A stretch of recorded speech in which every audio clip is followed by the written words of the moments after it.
अभी हम भरमौर से आ रहे थे और भरमौर से आते हुए एक जगह पर लाड़ू से आगे और सिंता से पीछे एक्सीडेंट हुआ था। दो गाड़ियों का, एक स्कॉर्पियो थी और एक दूसरी कोई गाड़ी थी।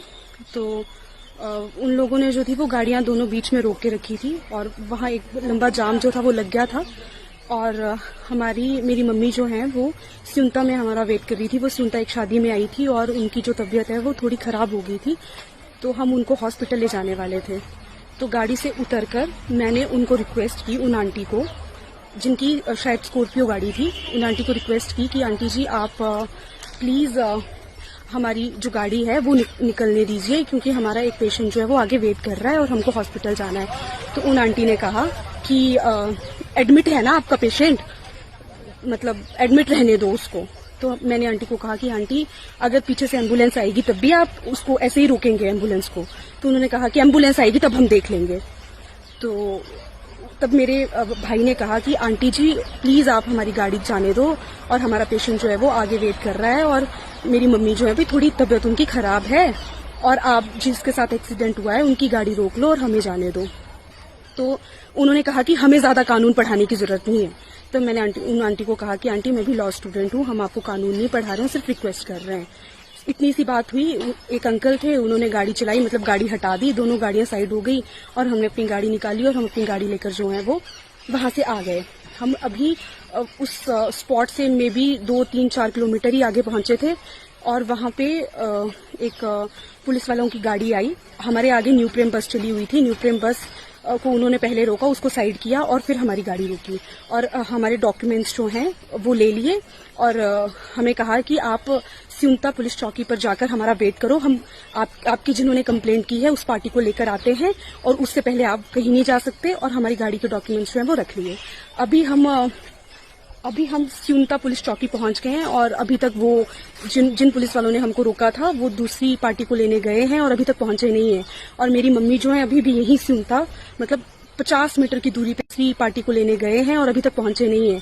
और मेरी मम्मी जो है अभी भी यही सिंता, मतलब 50 मीटर की दूरी पे हमारा वेट कर रही है बस स्टैंड पे कि हम आएंगे और उनको हॉस्पिटल लेकर जाएंगे।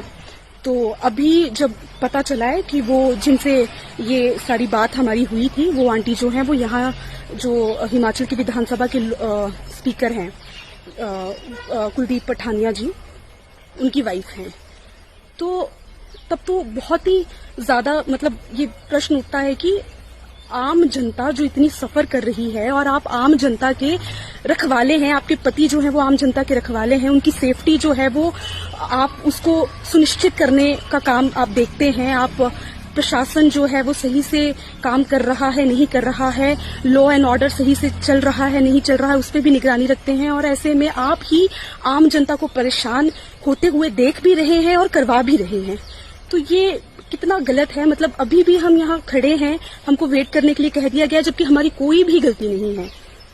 गाड़ी का एक्सीडेंट किसी और गाड़ी के साथ हुआ है, वो वहां पे ऑलरेडी रुके हुए हैं। अभी मुझे पता है कि वहां कितना टाइम लगने वाला है। मतलब हम यहाँ पे अभी, मतलब हमारा पेशेंट बीमार है, हमको उसको हॉस्पिटल लेकर जाना है और ये चाहते हैं कि हम यहाँ अभी भी रुके रहें।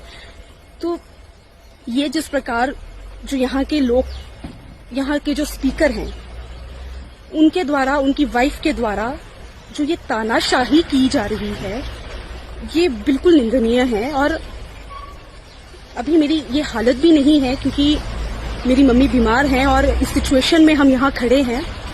तो मैं सिर्फ यही कहूंगी कि आप लोकतंत्र बचाने की बात करती है ये सरकार, जिस पार्टी से आप बिलोंग करते हैं। आप कहते हैं लोकतंत्र खतरे में है और आज मुझे विश्वास हो गया है कि लोकतंत्र सच में खतरे में है। ये जिस प्रकार आप अपनी पावर का, अपने पति की पावर का गलत यूज करना और रास्ते में चलते हुए लोगों को इस प्रकार तंग करवाना जो है ये बिल्कुल गलत बात है। और मैं मानती हूँ कि ये हमारी जनता जो है वो आपको इसलिए वोट देती है, आपको इसलिए सत्ता में लाती है, इसलिए आपको पावर देती है ताकि आप उनकी आवाज उठाएं, बल्कि आप उनकी आवाज दबाएं ना।